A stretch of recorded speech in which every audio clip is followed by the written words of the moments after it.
Hey, Grant Cardone here, and you're listening to the Dynamic Podcast with Chris and Eric. All right, guys, welcome back to another episode on the Dynamic Lifestyle Podcast. We've got a special guest with us, Mr. Grant Cardone. The inner circle. I'm in the inner circle. The inner circle. The inner twin circle, because you have a twin. Yeah.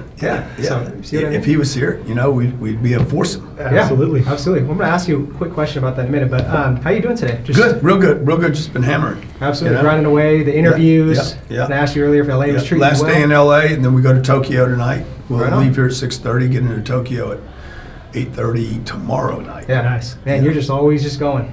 Yeah. Where do you find the energy? I created it. Right on.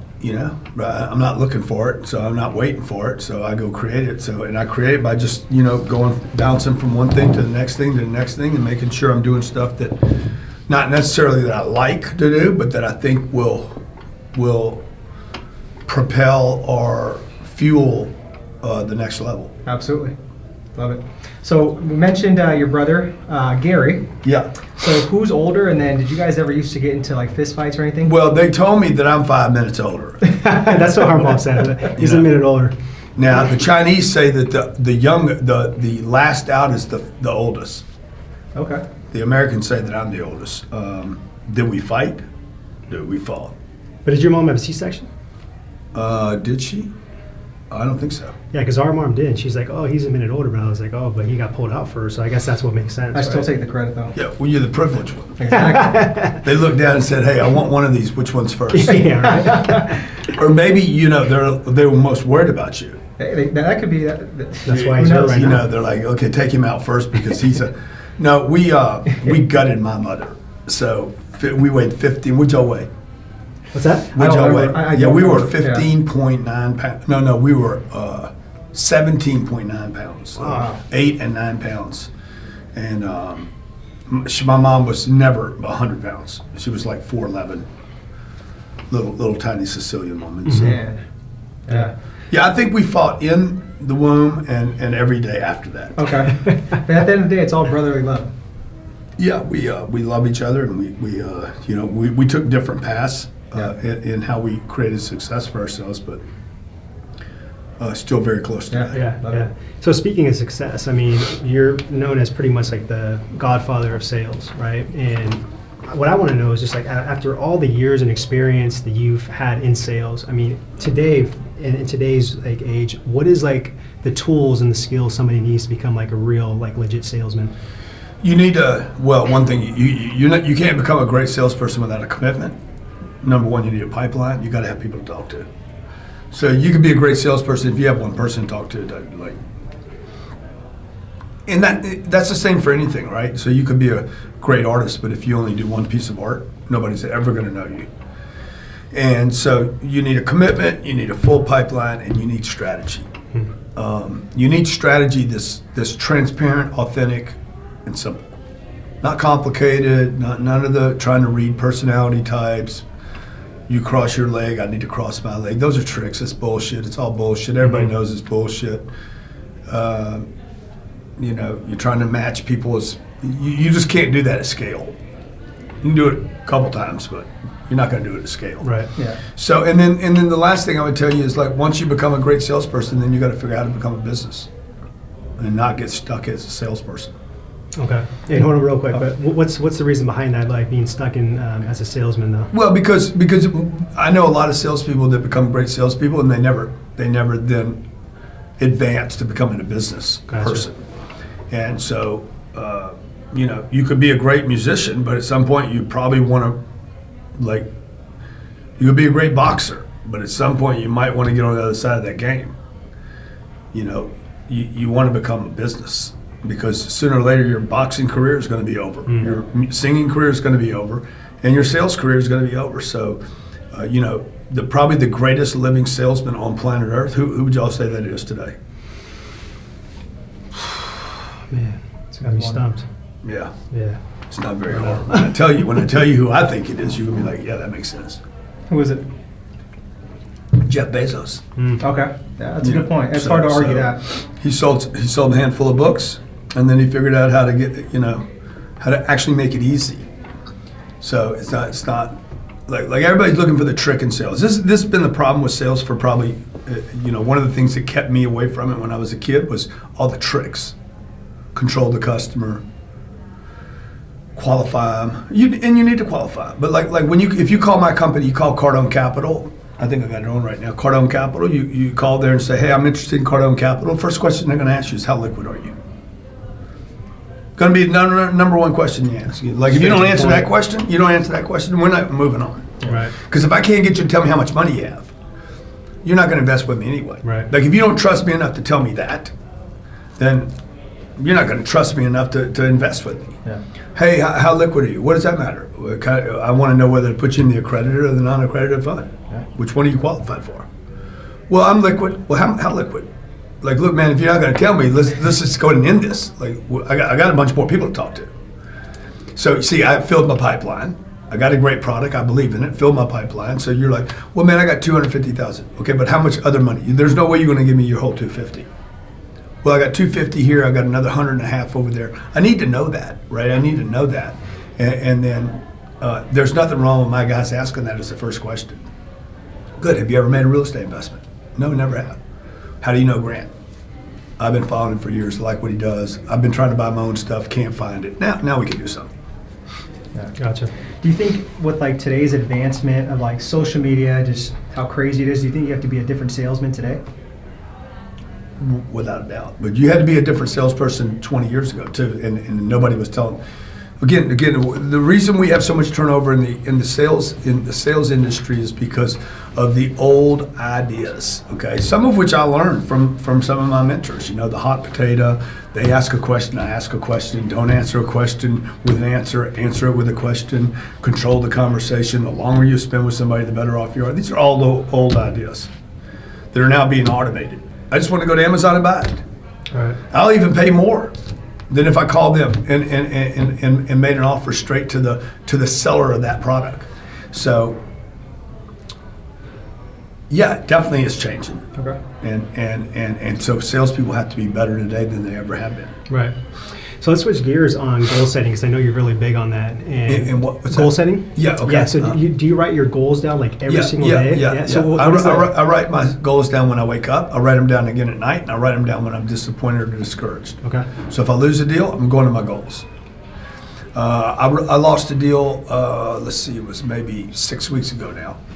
It was a $88 million deal. They took it from me. I had it under contract, like it was a locked up. And the last minute, guy calls me up and says, "Hey man, I got some bad news." I said, "No, we ain't got any bad news, dude. We don't do bad news here." He's like, "No, we're taking the deal away from you." He says, "Man, I know you're going to be pissed. We're taking the deal. We're giving it to somebody else. They're going to pay more than you." And I'm like, "No, dude, you can't do that." Well, they did take the deal away, and they could do that. Okay, they figured out how to do it. So as soon as that happened, I was so pissed off, dude. I was like livid. I just went into like I was enraged, right? Like ruined 15 minutes of my life. And then I said, "Okay, what can you do about it? Write your goals down, dude." So I immediately got out a piece of paper. Hey, where am I going? Okay, literally like, okay, you're going to go to 20,000 units, $20 billion. This deal won't even matter. It's one deal. It's $88 million. Right. So it kind of rewires like your brain. Boom! It puts me back in the future. Gotcha. Puts me back in the future. Where am I going? Not where am I right now. So by the way, staying in the present.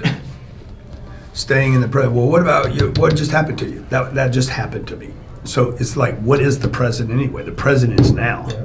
And as soon as I say now, it's gone. Like, what is the present? It's to stay in that moment, right? Like, what can I do about it now? So yeah, I can threaten these guys. I can be like, I'm gonna do this and I'm gonna do that, and I'm upset, and blah blah blah. But this isn't where I'm going anyway. If your future depends on one deal, you ain't got a future. And so that's what the goal setting does. When I wake up in the morning, how's today gonna be? No. Where am I going? Where am I going? Like, how do I stay energized? Where am I going? I know where I'm going, right? So I write it down in the morning. As soon as I wake up, bang, bang, bang, bang. It takes me 1 minute to write my goals down. Before I go to sleep at night, I write it down again. It could be completely different. It could be identical. But most of the time, it's a little different. Okay. Something happens in the day that influences or colors my day. Oh, I forgot about this. I should be writing about it. Oh, I forgot about the helicopter. I definitely want a helicopter. Mm-hmm. I used to write about that. I wrote about it this morning. I hadn't been writing about it. I forgot it somehow, But you come to LA, you're like, I want a helicopter. Right? All the traffic. And I forgot about it. So And boy, wouldn't it be nice to have enough to where you're like, hey, I want a helicopter on call. Absolutely. And then so when I wake up, when I go to sleep, and then anytime I'm disappointed. Yeah. Did somebody teach you this, or is it just something you just? No. kind of I've evolved into, I've or- always been a goal oriented person. You know, I've read people about the affirmations and what do you say to yourself when you talk, and you know, I've been interested in the self development thing. But what works for me is putting it down on a piece of paper. Like when I go to a conference, if my wife is speaking at a conference, I'm taking notes. Like, you ever see me at a conference? You see me in my own conference. Speakers are up there talking. I'm sitting there taking notes. Mm-hmm. I never do anything with the notes, but I took them. It's not like I'm trying to keep them for later. I don't keep the goals for later. I write the goals down, throw them in the trash. I typically keep it in a legal pad, and when I fill a legal pad up, I just throw it away. Yeah. So it's not. I'm not journaling. I'm not trying to store anything. I'm just trying to, like, again, write it. Yeah. Now, some people will take that because they're lazy and they'll be like, I'm just going to look at it on the phone. I'm going to write it down one time. But you're changing, you're doing yourself a disservice. That goal was written down yesterday. And yesterday's goal, that's the past. So by writing it down in a new unit of time, today. I like that. Yeah. And do you notice like anything, like let's say like maybe one day you just don't write down those goals? Yeah. Do you notice like the big energy shift? Like No, maybe you're in I reactive just mode? missed it. You know, it's no big deal. I just happened to miss it that day. And Okay. I could go a week and possibly miss it. Yeah. Yeah. But once you get into discipline of doing it, like I've been doing this for years now. Like I can just start. I'm writing them in my mind, right? But I'd much rather put it on a piece of paper. Yeah. I agree. I'm old school like that too. I like to just write. Yeah. It's almost like a therapy or some sort. Exactly. And I don't write how I'm going to do it. Like none of this is today. None of this is what I'm going to do or how to do it or who I need to call. It's all stuff way out of reach. Yeah. I like it. I like it. Chris and I have been following you for a while now, and one thing that really stood out is that you're big on moving around to different cities. What's like the theory behind that? Is it just that maybe you're like stagnated in one place, or you just need a different change? Yeah. Why do you see that? Why do you see moving around? Well, so I heard you on a couple of podcasts saying you lived like in LA before, Yeah. Miami, and Yeah, I think you yeah. lived like in the South, Texas too, Yeah, right? yeah, So I'm just yeah. wondering, was it just kind of just like as spontaneous? Yeah, like, Lake with a Charles, change, or- Houston, La Jolla, LA, Miami. Mhm. And it's probably not our last move. So, because I'm going to move. I'm mercurial, I'm free, and I'm not stuck. Yeah. I'm not a telephone post. Like, even the telephone posts are going away. Yeah. So I want to move. Yeah. I want to be mercurial. I don't want to be tied down. I want to move to opportunity where people are. So tonight we leave. We're going to fly to Tokyo. I was routing to Hawaii. A storm's going to hit Hawaii. So I'm like, okay, that won't work. Let's go to Fiji. Fiji doesn't work. Okay, we're going to go to Tokyo. So we're going to go to Tokyo. Then we're going to probably go down to, if I can get a meeting with Manny, I'm going to go see Manny in Manila. Then I'm going to go to Sydney, Brisbane. We're moving. I'm moving. There's 7 billion people on the planet. Absolutely. They're not all in LA. Yeah. Even though the people in LA think everybody lives here. They think the whole world's No. right here. Yeah. And so you guys are currently All the flakes are right here. oh, ton of them. A lot The, of nut, talkers. the nuts, the Fruit Loops, We were and just the, talking about that. and the nut cases, and all the great ideas of the universe are right here in LA. Entrepreneurs. Oh yeah. Yeah. So you guys are like currently in Miami. Where do you see your guys' selves like maybe the next like couple of years and just kind of staying for a little bit? I don't know. I just know where I'm gonna be for the next month. So, I could go anywhere, dude. I could go to Singapore. Yeah. I could go live in Dubai. Yeah. Like I'm an American, right? So America, you're supposed to be the land. What is it? The home of the brave and the land of the free. Free, yeah. Free to leave too. Yeah, I like that. Freedom. Free to leave. Okay, and so the only people that say America is the best country in the world, the people that hadn't traveled to other parts of the world. There's other parts of the world that are actually unbelievable. So you guys, all you patriots out there, you're like, hey, Grant Cardone, you need to leave then. Well, maybe I will. You guys keep jacking taxes on me and not spending money on highways, and you're not going to build streets, and you're not going to protect. Look, I got off the plane in Singapore, and they said, hey, Mr. Cardone, I want you to know this. If you have any heroin on you, you'll be executed. Huh? If you have more than 2 grams of heroin, if somebody's found with heroin in Singapore, they're executed the same day. I said, I love this place. Wow. Okay. My daughter had some kind of little we got to the hotel, and Elena's like, hey, do you have any kind of decongestants? My daughter's got a little something coming on. They're like, no, we don't do that here. I'm like, I love this place. No drugs, no access to drugs. 10 o'clock at night, you don't drink outside after 10 o'clock at night. You get arrested, you get whipped. You spit gum on the streets, they beat you with a cane. Wow. I'm like, I love this place, dude. Let's go back to monarchies and kings. Yeah. Okay? And so, you know, nobody's in charge here, man. Like, there's nobody in charge here. You got people just arguing in Congress. They don't do anything. Yeah. And so, look, I love America, but you asked me, would I move again? Yeah, I'd move. Yeah. And it probably won't be inside the country the next time. Yeah. Could be, but might not be. Yeah, yeah. What are you willing to sacrifice for a cause? So the example I like to use is an NFL football player. Yeah. They sit there and beat the shit out of their bodies years after years to build that platform, to be able to make money for their families, reach a bunch of people. That's the sacrifice that they make for that cause. What are you Comfort. willing to- I'm willing to sacrifice comfort. So the moves I've made, like it takes courage to move. Yeah. When I moved, my first move was from Lake Charles, Louisiana, traveling around the country. I traveled for 26 months, a little under 26 months. I was never home, dude, for the entire period of time. Like, I was traveling, Chicago, Vancouver, Winnipeg, New York, Buffalo. Like, I was traveling for almost 2 years, every weekend. Every weekend I'd be in a different place.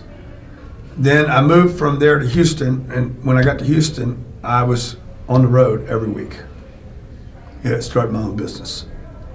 Moved from Houston to San Diego, that was comfort. That was a mistake for me. I actually, both those moves were mistakes. I moved to be with family. I went live in the same town as my twin brother. It was too comfortable. It was too comfortable being next to family. I needed to go out on my own. You know, like Jesus left home. He's like, Joe, Mary, I got to blow. So he moved, he left, right? So comfort, man, leaving comfort, learning new things, not doing the same thing over and over again. Yeah, I like that. I relate to that because 7 years ago, we were originally from Northern California, like wine country, very nice area, but just very like complacent. Beautiful. And just, you know, we felt kind of just too comfortable there with family, friends, and God bless them and everything, but we need to venture off and just, you know, be grinding and just have that different energy. So Yeah. definitely agree with that. Yeah, yeah. What triggers your killer instinct? So Michael Jordan had a killer instinct in the fourth quarter. Yeah, these are good questions. You know, like you know what? I got a lot of killer, man. I know you do. That's why I'm asking. Yeah, I mean, I got a lot of killer in me. So See in I your got, eyes. huh? I see in your eyes. Yeah. So like a lot of people don't develop that. Like, I love the kill. You know, I've done all these interviews today. Nobody's asked me about the killer. So, like, I don't know why people don't even ask about it. Like, why aren't people talking about how do you finish something? Not how do you start something, how do you get motivated, but how do you finish something? I don't even think your audience is going to understand the question you're asking me. Because Maybe it's not, just out of like I love killing deals. Yeah. Ryan Secca, who he works with me closest in the real estate, he's like, man, you're a positive guy. I said, dude, I'm not positive. He's like, man, you're the most positive person I know. Dude, I'm not positive. Nobody should confuse me with positive or motivational. I'm a killer. Like, I am going to kill the deal. I am going to finish the deal, close the deal, finish the deal, because I know that's survival. You know, the deal has to be finished so that I can consummate that deal and do another one. I can't do a second deal until the first one's done. And so for me, the killer is it's a really primitive kind of like taking care of family, doing whatever it takes. It's the person in your family you can trust the most, or the friend that you can trust that won't run out of the bar if there's a fight. Yeah. But he's not crazy either. He doesn't start the fight, but he finishes the fight. Mm-hmm. And so people need to like, you know, they really need to like reawaken the killer in them so that they can take care of their families and accomplish their dreams. Yeah, exactly. And the thing I always say is like we lost our dad senior year of high school, right? And he was driving home 3 days before Christmas. That was my mom's soulmate. We still had a ton of eternity with him, right? We were just kids still. So for me, I always have that mindset where it's like, I have a death sentence. I don't know when it's going to be. I can get in a car accident here in LA. That could be it. Yeah. But for me, that's what motivates me every day, man, to be that killer and have that killer instinct. And just See, do it. mine's a flip version of that, right? Mine is, I'm in Bartle, so I can be a killer. Like nothing can happen to me. which allows me to take even more risk. Yeah. Right? So, okay, I can put myself out there. I can take a deal all the way. Like, nobody can do anything to me. You can't actually kill me off. I'm coming back. Right? So I'm the ultimate, like, you know, you don't want to be in the battle with me because I'm coming back. Like, you can't get me down. Mm-hmm. I remember watching this kid in high school, and this guy was whack. Like, you get in a fight, he's a little scrawny dude. And every Friday and Saturday night, the guy would end up in a fight. Every Friday and Saturday. And the guy, it didn't matter how bad you beat him, he just kept fighting. And by the, you know, after a couple weekends, nobody wanted anything to do with this guy. Not even the toughest guys, because he just, like, kept coming back. Yeah. He's like the Terminator. Yeah. Just resentment. Yeah. Just gets up no matter what. Unconscious stands up. Yeah. Man. Yeah. Love it. Respect for that. Yeah. So, given like now that everything that your knowledge, the experiences that you know now, if you can go back and start it all over as an entrepreneur, what would you do differently? Man, the one thing I would do different is I would definitely go bigger. Okay. You know, I would look at the vehicle that I'm in.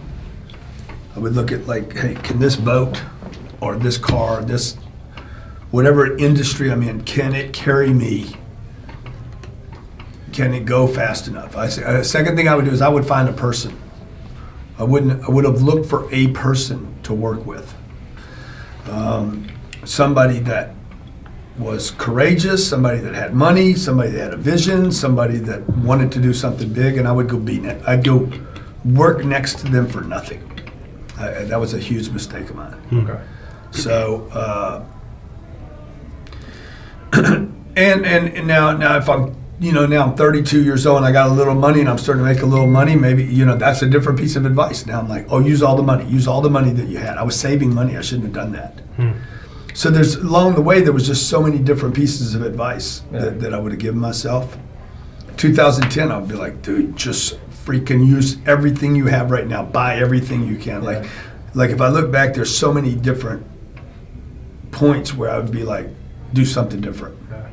I should have collaborated with other people sooner. Yeah. I've worked by myself, like as a kind of a loner for 20 years. I should have been collaborating with other people. Why do you think that was? Was it like just ego? Was it just?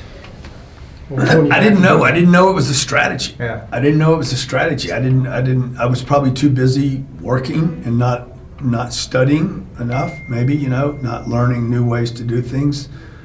Not thinking about how to accelerate and go faster. Yeah. And I think some of that comes out of just being satisfied with where I was at the time. Sure. Because look, if you're hungry, you're gonna research. If you're not satisfied, you're gonna research. If you're satisfied with where you are, if you're making sense of where you are, then you're going to not look. But if you're not satisfied and you're hungry, you know, and you're not comfortable, then you're going to be like, I got to learn, I got to read. Yeah. You know, when we go to Tokyo tonight, we're gonna go to Tokyo, and we're gonna be on full alert, dude, because I won't know what anything is. Everything's gonna be in Japanese, so I'm gonna be like, okay, right? So I'm gonna be on full alert. Where do I go? What do I do? Does that mean exit? Does that mean right? Does that mean left? And that's good. And the other thing about moving keeps you alert. Moving to different cities keeps you bonded with the people you're with. And the ultimate safety on this planet is in numbers. Like, you need lots of friends. You need a big family. Your family can't be 3 or 4 people. Like your dad, you lost your dad. Okay, now your mom's wounded. You know, now it's a couple of you. It's going to go to 2 of you. Then it's going to go to 1 of you. And there'll be none of you. So the only survival is to get big. Right. And one of the reasons people are going to see us travel the world right now is I'm not traveling the world to do events. We are doing events while we're there. That's not the purpose. We're traveling the world to make friends. Yeah. We're making investments all over the planet. So wherever I can go, people already know me here, right? So I'm like, let's go make some more contacts over there. As soon as I get back to the States, we'll be making contacts here. You're going to see us traveling for the next 3 or 4 or 5 years, just making investments in people. Yeah. You think the people of Tokyo are ready for Grant Cardone? We'll find out, man. Seems like they're pretty cool people. So. Yeah, I think they'll love you, man. Yeah, I hope so. One of my mentors has a saying where he says that your greatest gifts and talents lies right next to your deepest wounds in life. What do you think your deepest wounds have been that have been your greatest, have turned out to be the outcome of your greatest gifts and talents in life? I'm trying to think if I agree with that, and I think my wounds are just,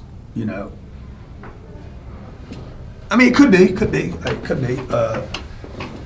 I lost my dad when I was 10, so that I don't know if that was the biggest loss. The biggest loss was not that I lost my dad, it's that I didn't have somebody when I was a teenager.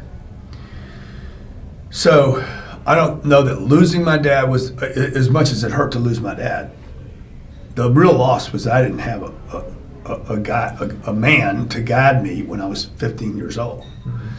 And who knows, maybe it would have turned out worse. So it turned out pretty good. Yeah. So, but I have become a resource for other people, and I think maybe that was born out of that. Like, I'm going to help other people. I'm going to be an uncle to other people. It's not. I'm not being a dad to other people. I'm not being anybody's daddy. I'm being maybe a mentor or an uncle, a good uncle. Not the weird uncle that touches you. But the good uncle, yeah. and the good uncle that's like, hey man, maybe try this or try that, right? And I'm a little harder than that with most people, but maybe that has been that. I would say that my successes, I hope my successes prove to be more useful for people than my losses and my wounds, Yeah.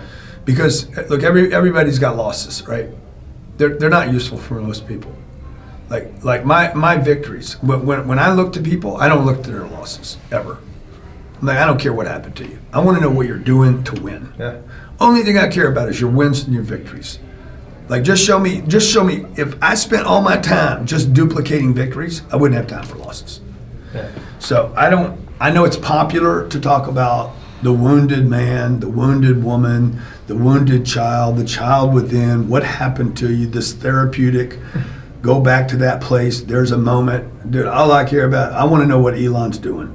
That works. I want to know what Bill did to become worth $90 billion. Yeah.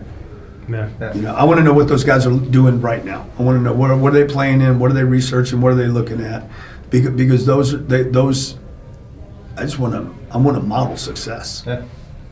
And I agree with you, just because it's a good point, because then that will get you in that mindset of just like that victim mentality too much. If you're just always stuck on your losses and just always talking about that, use that as a crutch. Yeah, and yeah, but it's popular. Absolutely. Yeah. Everybody gets on stage and does it. Yeah. Let me tell you. Yeah. I wouldn't even talk about that if I could pull off a way to communicate to an audience without sharing any of my past. I would never share any of it. Not because I'm ashamed of it. It's because I'm over it. Yeah. It's like I'm not even thinking about it. Right. You're a piece of it. Yeah. Yeah. What I would rather tell them is, look, I just did a deal. Let me tell you what I discovered when I did this deal. This is how that deal works, okay? When you do this and when this happens, that's what I would be telling people about every day. Yeah. But unfortunately, people are like, first I need to connect with you. Yeah. I don't need that. I don't need to connect with them. I already know that person's successful. So now I'm like, okay, tell me a secret. Tell me something you learned this week. Yeah. I like that. Grant, let's shift gears here. So I want to talk a little bit about like your routines, your habits. Okay.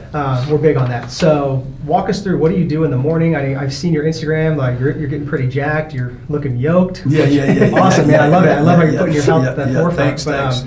what do you do to like program Yeah, so your mind to play I offense? try to beat the sun up. I try to get 8 hours of sleep every night. Okay. I go to sleep at 9, try to get up whatever 8 plus 9 is. What is that, 5? So I'm trying to beat the sun up. Wherever I'm at, I'm going to try to beat the sun up. I'm going to try to beat up in Tokyo. I don't know if I can do that when I get there. But, and then I'll go, I'll write my goals down. Then I'll go get 45 minutes to an hour at the gym. Nice. I'm on a routine that I'm working out. I'll try to do legs twice a week. And then arms, back, and chest. I try to get some ab work in each day. I work out every day. I don't take a day off like my trainer wants me to. Yeah. He's got this idea that you're supposed to take a day off. I'm like, all right, well, that's good, but I took freaking 30 years off, so Yeah. I already took 30 years off, dude. I wasn't working out. I don't deserve a day off, bro. And I don't trust myself enough to take a day off, because one day off becomes 2 days off. Right. What I do with the workout that has helped, I got a trainer, and the guy was working out with me, and I didn't get hurt. Because what was happening in the past was I would hurt myself. And if you hurt yourself, you can't work out. Yeah. It becomes a reason not to work out, Yeah. right? So then I go to the office. Okay, I get ready in the morning, go to the office. First thing that comes to my office, a sheet of paper with my cash accounts. It's part of my ritual every day. Look at my cash accounts so that I see, okay, I got this money has to go to work. I got to put this money to work. My responsibility is to make sure that money gets back into the marketplace and gets put to work. And then somebody gives me, the second thing I get is an itinerary of what I'm supposed to do today. I got it this morning. And then my job is to do everything on that list that day and then jam in as much as I can. Okay. Like just slamming weenies into every little crack. Yeah. Gotcha. I'm a wiener slammer. Are you doing anything to like wind down before the day ends?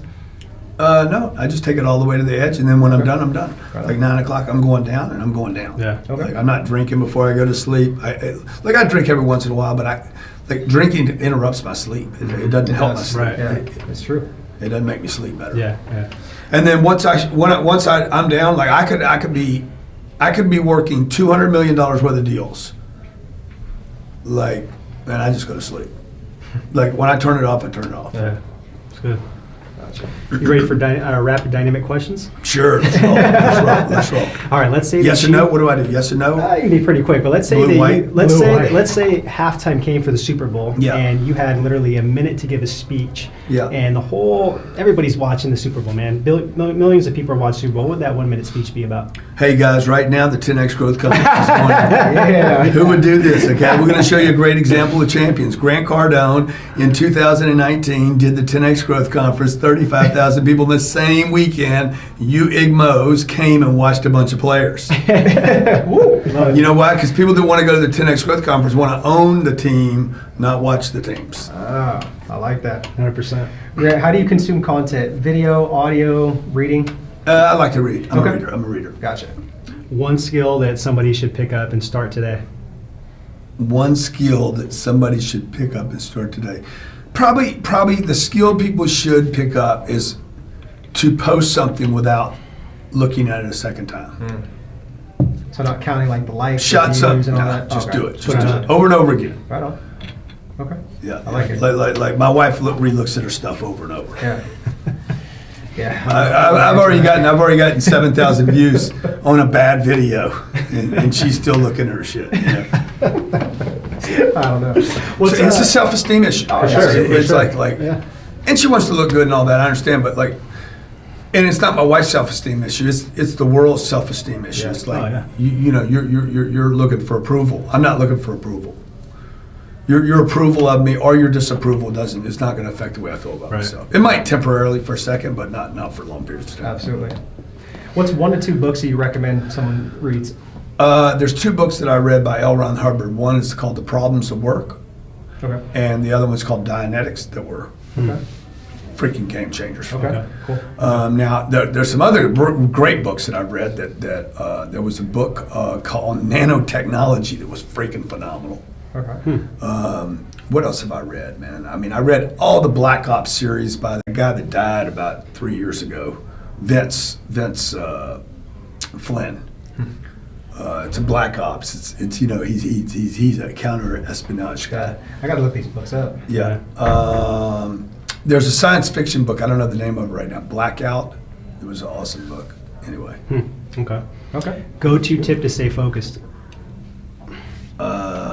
Get rid of your friends. Ah, That's what I would tell you. Quit listening to so many people. I like that. Too many damn voices. Too many people don't know what they're talking about. Too many friends, dude. You guys don't need friends. When I'm trying to do a business deal, I don't need friends. There's too many opinions. Friends, I don't need opinions. I don't want them. Don't need them. Like, I don't care about them. I don't even care if you're right. I just want to know what I believe in. Yeah. Because what I believe in, I will make create a reality around. So as arrogant as that might sound, like when I'm doing a big deal, I no longer validate other people's reality. I'll acknowledge your reality, but I will never validate it. And that's how you make the impossible happen. So the fact that I'm buying apartment deals right now that have only been, for the last 50 years, bought by the biggest institutions in the world. Guys my size have never been able to buy these deals, and I'm buying them. And so It's because I'm unreasonable with the reality of the situation. You got that killer instinct though too. Yeah. Yeah, I love it. Jeez. What are you really bad at? What I'm bad at organizing. Organizing? Yeah. I'm going to Tokyo, dude, without notice. like Is your wife going with you? yeah, Okay. wife and kids. Okay, awesome. Yeah, so like yesterday, nobody knew we were going to Tokyo. Not only are we going to Tokyo, with I already have an event planned there. Man. So you know, I don't organize. I don't want to organize. What am I bad at? I'm terrible at threats. You threaten me, it's like that's not good for anybody. So then I'm like, oh, okay, you know, I'm bad at a lot of stuff, man. You know, I probably don't acknowledge my wife enough. I probably don't acknowledge people that work for me enough, you know, because I'm very critical. I'm a very critical person. So, I mean, unless you do something, if you get a attaboy for me, oh my God, you did something great. Like, I'm like, wow, that was exceptional. Mm-hmm. And then you might not even want to trust that one because, like, it could literally like only last like 5 minutes. But if you can get through it, it's going to be good because we're going to win. Yeah. You know, we're going to Yeah. win together. We're going to win, and I don't need I don't ever pat myself on the back. Almost never. I'm very hard on myself. So I'm hard on the people around me. So to me, it's not like, but you know, You're just on to the next thing. I'm on to the next Yeah. thing. Yeah. We closed last month. I think it was last month. We closed $273 million worth of real estate deals. Yeah. You would think nothing happened. Like I would be like, okay, and everybody's like, hey, can we take a second? We just did $250 million worth of deals. Can we take a second? I said, you guys take a second, okay? I'm working this deal. I'm moving on to the next thing because that's not where I'm going. This was just a thing. It was a way station. It was on the way, right? I just needed to stop, get some fuel, let's roll. And that was fuel. Those victories are fuel. So what I don't want to do is celebrate so long. I need to acknowledge it, but I don't want to celebrate so long that I lose the victory. Yeah. And the victory, it's got juice. It's got energy. It's like nuclear. You get this big gust and a surge and a spike and a push, right? Because of something that just happened. So I'm trying to lean back into that because I caught a wave. You know, I caught it now, and I know I still got some energy from that wave. So I want to ride that out some more. I hear what you're saying. Yeah. Interesting. What keeps you awake at night? Nothing. I need to piss. Sleep like a baby? You know, yeah, I can No sleep. worries? No, I really don't. I don't wake up and worry. Okay. What's the best? Part of that is that book, Dianetics. Okay. I look like that book helped me. So I read that book 7 times. I might read it again. What were you wearing before? Well, I had stuff banging around in my head, and that book shows you how to clear, like get rid of the banger, and to understand the source of the banging. And I thought something was wrong with me. Right? There was nothing wrong with me. I just had this thing going off in my head. The book explains the whole deal. Yeah, I'll look into it. What's the best investment you've made in yourself? Best investment I ever made in myself was continued education, not one. I never think that I'm going to do one thing. I never think I'm going to go to one thing and it's going to do it. Like I've been to hundreds and hundreds of things. And I walk out, you know, when I walk into a deal, I'm like, what am I stealing from this place? I don't care what you charge. You could charge me. I paid $100,000 for a course before. I walked in saying, what am I stealing from this joint? I'm stealing millions of dollars from this place. The more you charge me, the more I'm stealing, right? Because I'm going in as a thief. I'm stealing from this joint. So other people going like, you better deliver the money's worth. You better give me my money's worth. Okay, what's going to happen to me? Look, I'm going in to, it could be a $15 book. I don't care what it is. Every page, I'm taking $1 million off this page. Okay, so you could give me it could be a pamphlet, dude. It could be anything. It could be a bad email. I'm stealing. I steal from everything. So, and I'm greedy. I want everything I can from. Like I'm looking for 10 million, 100 million. I'm looking for $1 billion off of every little thing. So it's not just what's the best. What was the question? The best investment you made. Yeah. It's the intention to go in with.